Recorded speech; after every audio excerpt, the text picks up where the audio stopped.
Russian skater is under investigation over substance use. Girl who was missing is found alive after 2 years. Broadcasting live from the University of North Texas, this is ntTV News at Noon.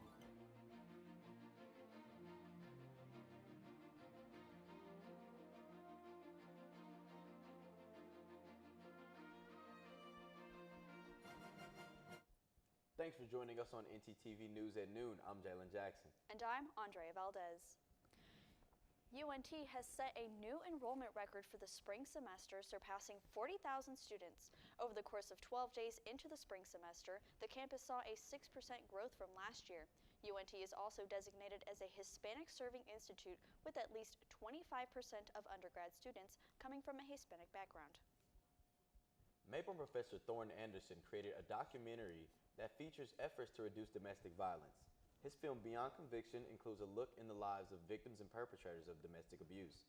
He also includes interviews from District Attorney Staley Heatley in hopes of reform.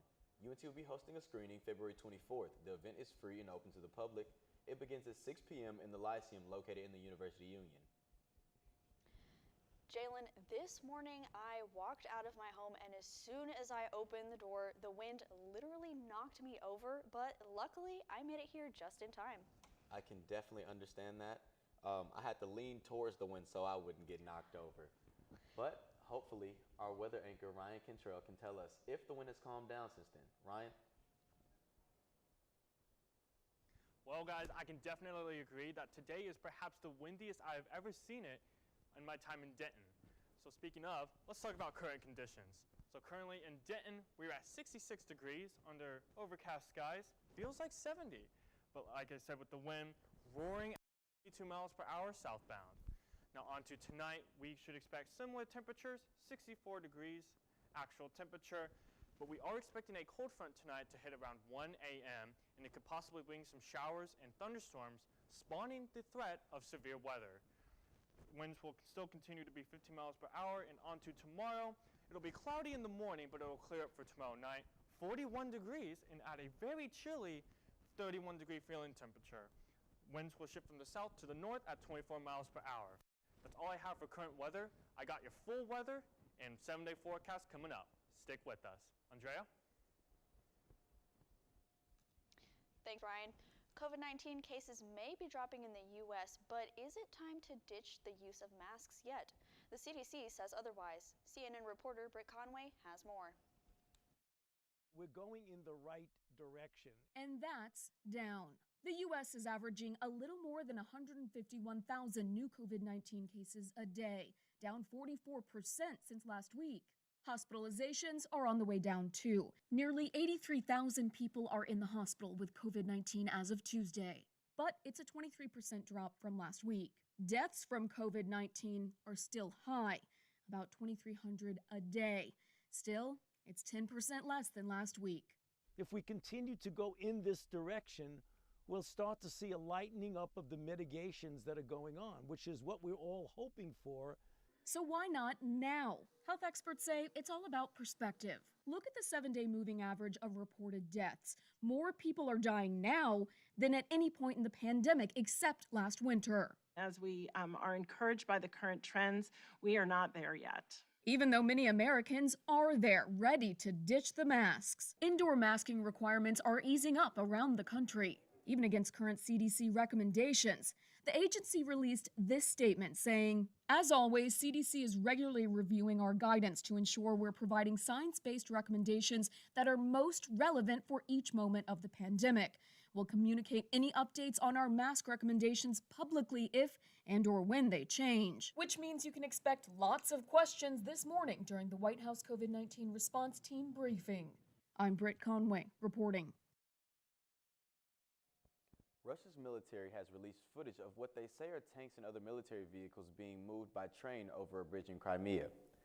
Russia says the equipment is being moved back to permanent bases further away from the Ukrainian border. Although the video is unconfirmed at the time, this comes a day after Russian President Putin announced that they'll be pulling troops back from the border. U.S. Secretary of State Antony Blinken said that there has been no meaningful pullback of Russian forces yet. families of the Sandy Hook shooting have reached a settlement with a gun manufacturer. Stay tuned for more. And coming up, police are investigating who broke into a Denton skate shop.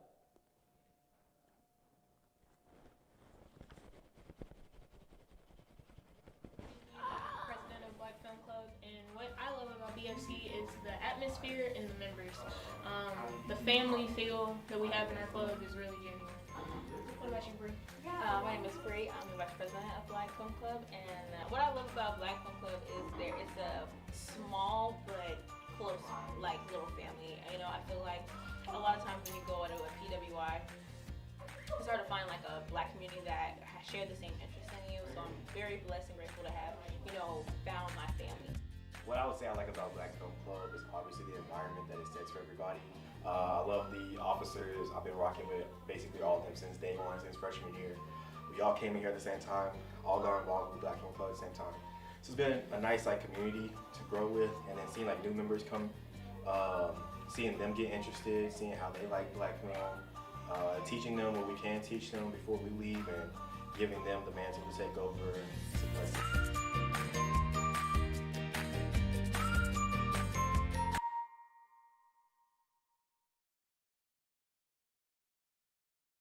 It was a really good movie. Yeah, I really liked it. Yeah, so we have to watch the next one before next class, right?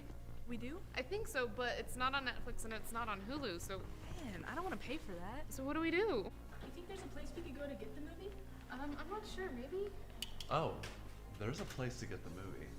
Oh. Really? Yeah, it's right here on campus. Come on, I'll show you.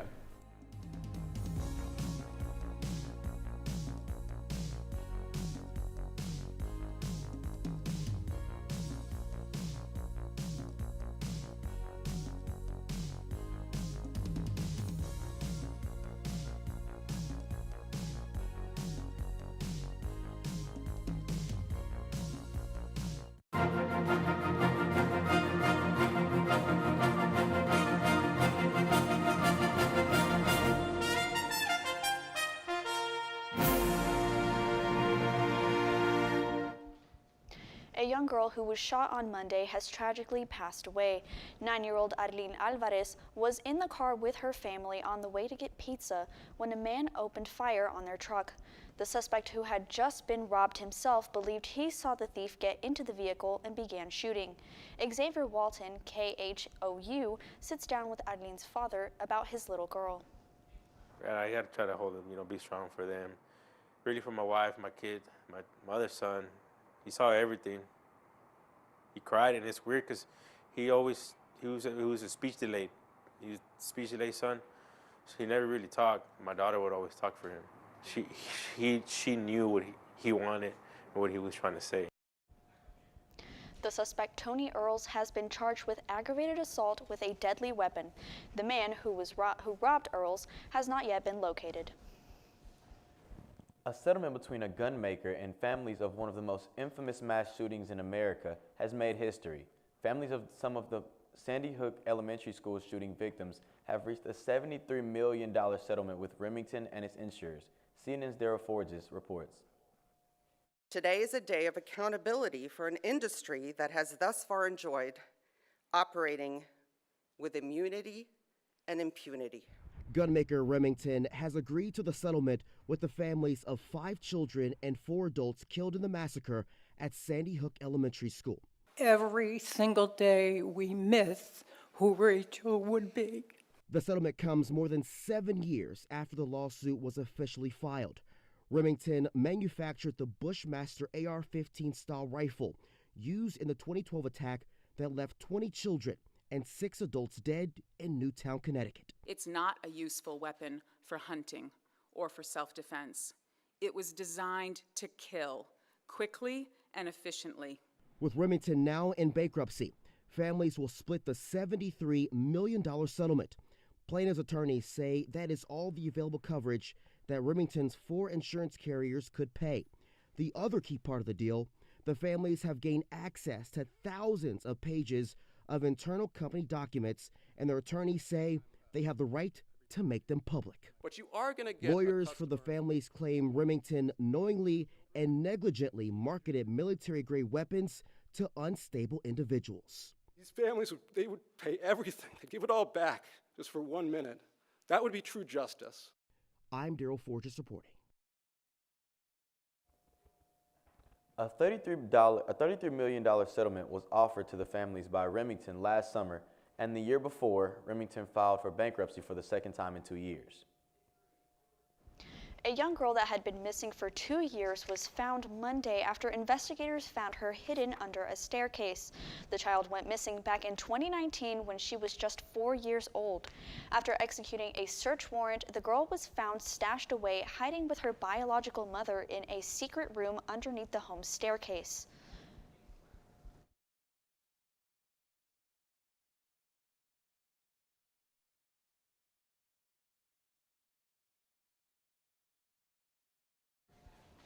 Police had searched the home previously, but were not given full access.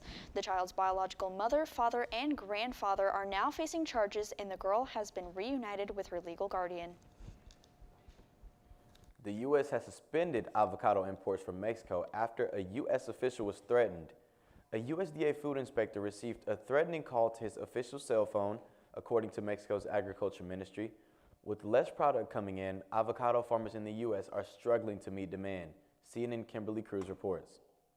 Largest supplier of avocados to the U.S. is on pause. Mexico supplies 2.5 billion pounds of fruit to the U.S., while California harvests about 400 million pounds each year. Shanley Farms is one avocado producer located in Morro Bay. The president of the farm says he doesn't think the ban on Mexican avocado exports will last long because California avocado growers can't keep up with the demand. The avocado industry is not set up to be able to provide as much avocados as the U.S. market demands without the Mexican supply. The supply available in stores could take a hit. If there's a hint that it's not going to get settled and could take as long as a month or a couple of months, you'll see prices skyrocket. While this could seem like a good thing for local growers, Shanley believes it would just turn consumers away from the product. That ultimately, it sounds like a good thing for a grower, but I don't want the price of guacamole in the Mexican restaurant that I'm going to eat lunch in go to $25. Nobody will buy it. On the other hand, something this will allow the community to turn their spending to local growers. I think it's an opportunity for people to taste the difference of a local avocado. Michael Wolf has been in the grocery business for 40 years and sells only locally produced and grown products. As soon as he heard the news, he knew exactly what he had to do. Yeah, I got on the phone with my organic supplier and said, give me some Santa Barbara avocados at least to help, but certainly all USA stuff. And gosh, I got $1,200 of avocados coming tomorrow, and I'll still run out of these things, but they will be the best quality. Reporting in Morro Bay, Kimberly Cruz, KSBY News. I gotta ask this, but what is going on with the weather these past couple of days? I mean, we saw sun and snow, and that was just in the span of 2 days. Well, Andrea, I have to agree, and hopefully we have some calmer weather this week. Let's pitch it over to our weather anchor, Ryan Cantrell, for full weather. Well, guys, I do think you are in luck for that calm weather later this week. But let's talk about what we're seeing in North Texas. Currently, we are seeing all temperatures in the mid to high 60s. Denton, Decatur, McKinney, and Dallas all at 66 degrees. Sulphur Springs and Paris at 64 and 67. Stephenville at 65 and Graham at 68. Now across the state of Texas, we're seeing a little more variety of temperatures, still in the mid to high 60s. So we're at Austin at 64, Denton at 66, Oklahoma at 63, Shreveport at 70, and H-Town at 71. Now for my 7-day forecast. So as I said, y'all are in luck for this weekend, but currently we're in the mid 70s right now with overcast skies. However, look at Thursday, we have that cold front coming in, high of 41. This weekend, warming trend, very calm weather, clear skies. High of 54 on Friday, goes all the way up to a high of 70 on Sunday. Now as we go on to Monday, that is when we should expect to start to see some action and possibly another cold front bringing in some rain and severe storm activity. Now that's all I have for full weather. Back to the desk. Thank you, Ryan. Earlier this month, surveillance cameras captured a person breaking into a Denton skate shop. He managed to get onto the roof of the store and began sawing his way inside. Police say that the thief used a long metal grabber to pull a couple of skateboard decks out before climbing into the store. He escaped on a longboard around $400 worth of merchandise. The 2022 Texas primary election is on March 1st, and one candidate for the coveted governor spot stopped in Denton to discuss what he would do if elected governor. ntTV's Andrea Valdez has more. Texas gubernatorial candidate Beto O'Rourke stopped in 12 cities across Texas to talk about his plan to keep the lights on in the state in response to the power grid failure during the 2021 winter storm. This was the failing of the person in the highest position of power and public trust in this state. His visit to Denton on February 6 was met with supporters and protesters alike as he tried to find a common ground to bring people together regardless of political affiliation. I feel blessed that he's here. We're honored that he's representing the people of Texas. I like being able to see a lot of people that have the same ideas and wanting to progress Texas the way we want it to be progressed. He primarily focused on his plan to fix the grid, which consists of 5 steps. To winterize the power grid in Texas to withstand colder conditions, to connect the Texas grid ERCOT to the country's grid, to reduce utility rates so that money can go back to the people for other resources, to hold those who broke the Deceptive Trade Practices Act accountable, specifically referring to the spike in fuel prices during the event of an emergency, and appointing an independent market monitor for the state's gas supply. We are going to find the best people in this state to make sure that we keep the lights on, that we reduce the rates that utility payers are paying, and that we ensure that we never have a grid collapse again. Although the event was to discuss how he would fix the power grid in Texas, Beto also talked about his views on issues like education, healthcare, and providing a livable wage for Texans. These issues, the grid, public education, jobs, seeing a doctor, that's what can bring a very divided state together and allow us to find the common ground to move forward. Thank you, Denton, for coming out today. We love you all and we're grateful for you. We'll see you again. Early voting in Texas began on February 14th and will run until February 25th. Find out why gambling and gaming is at a record high. And UNT hosts a fashion exhibit showcasing dresses and other items of clothing from the Texas Fashion Collection. Time of year where everyone plays a dangerous game. Okay, so story 23 is gone. So, Yes. Risk of symptoms like cough, migraine, and fatigue. Don't be like this guy. Combat the flu with cough drops, ibuprofen, and a good night's sleep. Be smart, don't catch the flu. UNT is more than 125 years in the making. To find new solutions, we create a new point of view.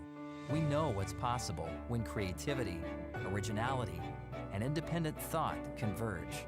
We're ranked a Tier 1 research university. We're home to excellence the size of Texas. Define your future at UNT and soar to new heights.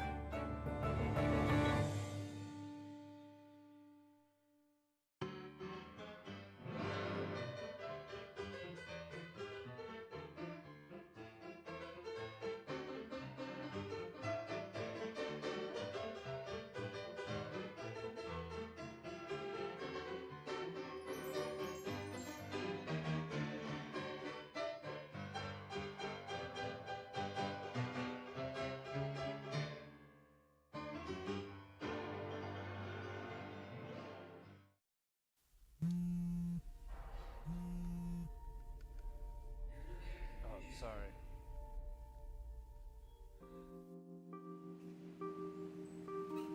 Oh, sorry, man. Oh, sorry.